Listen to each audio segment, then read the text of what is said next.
రేపటి నుంచి తెలుగు రాష్ట్రాల్లో అసలైన సమరం ప్రారంభం కానుంది. 4వ విడత పోలింగ్ రేపు నోటిఫికేషన్ విడుదల కానుంది. రేపటి నుంచి ఏపీ తెలంగాణలో నామినేషన్ల పర్వం ఆరంభం కానుంది. ఈ నెల 18 నుంచి 25 వరకు నామినేషన్లను స్వీకరించనున్నారు. ఉదయం 11 గంటల నుంచి మధ్యాహ్నం 3 గంటల వరకు నామినేషన్లు దాఖలు చేయనున్నారు. ఈ నెల 26న నామినేషన్ల పరిశీలన, 29న నామినేషన్ల విత్డ్రాకు గడువు విధించారు. ఎల్లుండి తొలి విడత పోలింగ్ జరగనుండగా జూన్ 4న ఫలితాలు వెలువడనున్నాయి.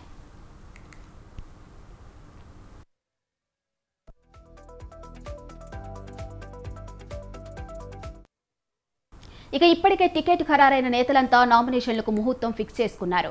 కాగా కొన్ని ఇంకా అభ్యర్థులు ఖరారు కాకపోవడం, కొందరికి ఇంకా బీఫామ్లు అందకపోవడంతో చాలా మందిలో ఆందోళన కనిపిస్తుంది. ఇక ఇదే అంశంపై మరింత సమాచారం మా రిపోర్టర్ వేణు ఫోన్లో అందిస్తారు. చెప్పండి వేణు. తెలంగాణతో పాటు ఇటు ఆంధ్రప్రదేశ్ లోను ఏదైతే ఎన్నికలకు సంబంధించి నోటిఫికేషన్ రేపు ఉదయం నుండి వెలువడబోతోంది. ఇక తెలుగు రాష్ట్రాల్లో ఈ ఎన్నికలకు సంబంధించి చూసినట్లయితే ఇటు తెలంగాణలో పార్లమెంట్ ఎన్నికలతో పాటు ఒక ఉప ఎన్నిక ఏదైతే కంటోన్మెంట్ నియోజకవర్గం ఉందో అక్కడ ఒక ఉప ఎన్నిక ఉంది.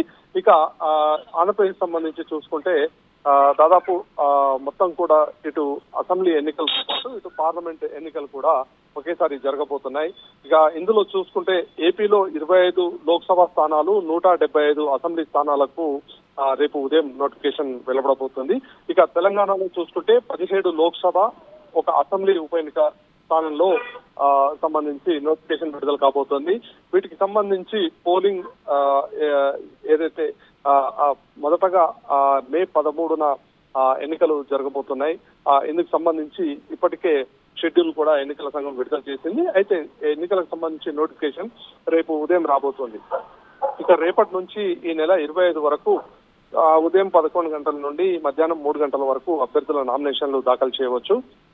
ఇక 26వ తేదీన ఈ నెల 26వ తేదీన నామినేషన్ల స్క్రూటినీ జరగబోతోంది. మరోవైపు నామినేషన్ల ఉపసంహరణకు సంబంధించి 29న ఉపసంహరణ సంబంధించి గడువు ఇవ్వడం జరిగింది. మొత్తంగా ఇటు రెండు తెలుగు రాష్ట్రాల్లో కూడా ఒక రకమైన ఉత్సాహం కూడా ఇటు రాజకీయ పార్టీల్లో ఉంది. ఈ ఎన్నికల్లో ఎవరికి వారే గెలుపు మాదే అనేది ధీమా కూడా వ్యక్తం చేస్తున్నటువంటి పరిస్థితి ఉంది. మరోవైపు ఇక్కడ తెలంగాణలో చూసుకుంటే ఇప్పటికీ కూడా కాంగ్రెస్ పార్టీ ఒక 3 స్థానాలకు ఇంకా అభ్యర్థులను ఖరారు చేయలేనటువంటి పరిస్థితి ఉంది.